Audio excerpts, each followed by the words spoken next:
ከዛም አንድ ቀን እናቴን የሰፈር ሰው ሞተና ቀብር ይዘዋት ሄዱ። ቀብሩ እስኪደርስ መቃብሩን ደገፉ ለእንቅልፍ ይዘዋት ሄዱ።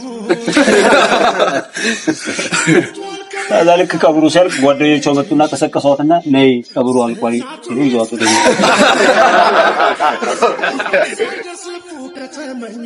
እሷ ግን እኔን ለማሳደግ ሁሌ ደፋ ቀና አንድ ቀን ኮንሰርት ላይ ማለት ነው። አሁን ግን ቀብር ቦታ ነው። እንደውም እዚህ ደብዳቤ ላይ እንዳለች የማታውቀው ሰው እንኳን ቢሞት እየጠየቀች ደረቷን እየደቃች ነው የምታለቅሰው። አይሳም ያንተስታን እንኳን አንብበን ስስቀው የሚያምርብን እኛም ደግሞ አታስገባን። እኔ እንደውም እዛኛው ግሩፕ ሄጄ ነው መዋጋት። ለጠላት ነው እንደምትዋጋው አንተ? ማን ነው ጠላት? እዚያ ያለው እኮ ያጎቴ ልጅ ብታገኙት እንኳን ሳላገኘው እንዳትተኩሱበት። ያንተ ያጎት ልጅ በምን ናቃይ? በደሙ ነው። ምን ያስገለፍጣችሁ? ሻለቃ ከዚህ ስመለስ ለእናቴ ቀሚስና ነጠላ ይዤላት እንደምሄድ እየነገርኳቸው። ከኩያሽ ከክፍሽ አውጥተሽ ልጅሽ ለሞታ ሳልበሽ አትስጪው ነገን አርገሽ ተስፋ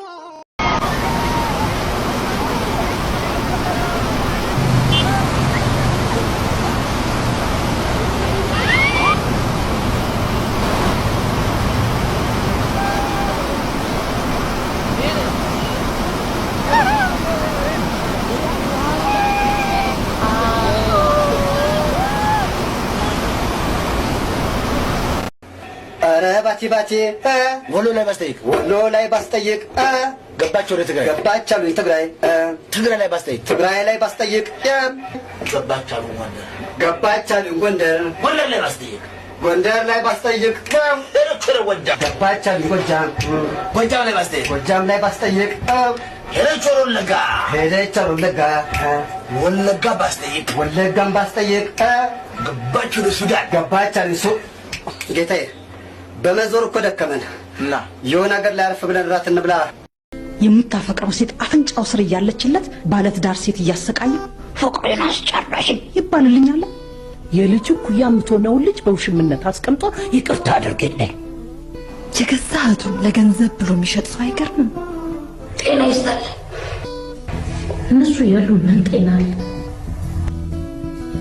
ቆነጃጅት ከእናንተ መሃል በፍቃደኝነት ሚስት የሚሆነኛለ እጃችሁን አውጡ።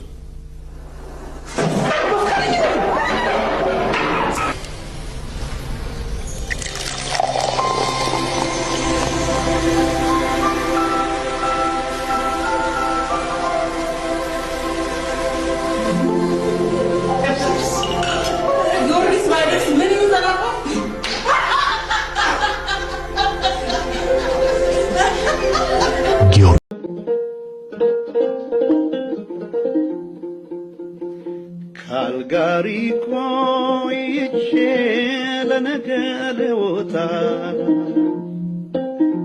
ካልጋሪ ቆይቼ ልሄድ ስለወጣ ክራር ተሸክሞ ጋዜጠኛው መጣ ጋዜጠኛው መጣ ጋዜጠኛው መጣ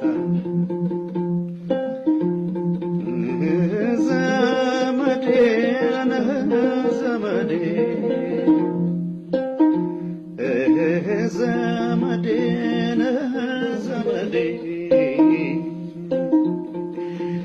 በቃ ልቀቀኝተው ነገ ነው መንገዴ። ጥያቄ ብቻ ለመጠየቅ እፈልጋለሁ። ጠቅላይ ሚኒስትሩ መንግስቱም ደጋግሞ ኢትዮጵያ በ110 በ111 አድጋለች ይላል። እኔ እሳቸውም የኢትዮጵያ ኢኮኖሚስቶች ሁሉ ያውቃሉ። በ111 ማደግ ማለት ተአምር ነው። ይህን ተአምር የሰራችው ቻይና እንደውም አሁን እየሰራች አይደለም፣ ታይዋን፣ ደቡብ ኮሪያ ናቸው። እንዴት ኢትዮጵያ በ111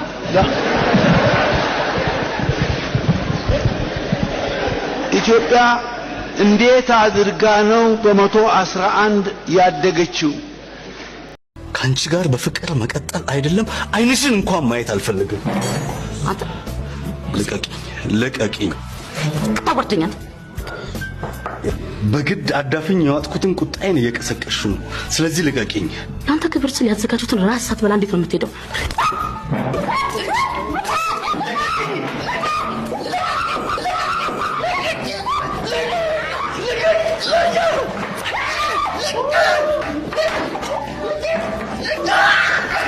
Say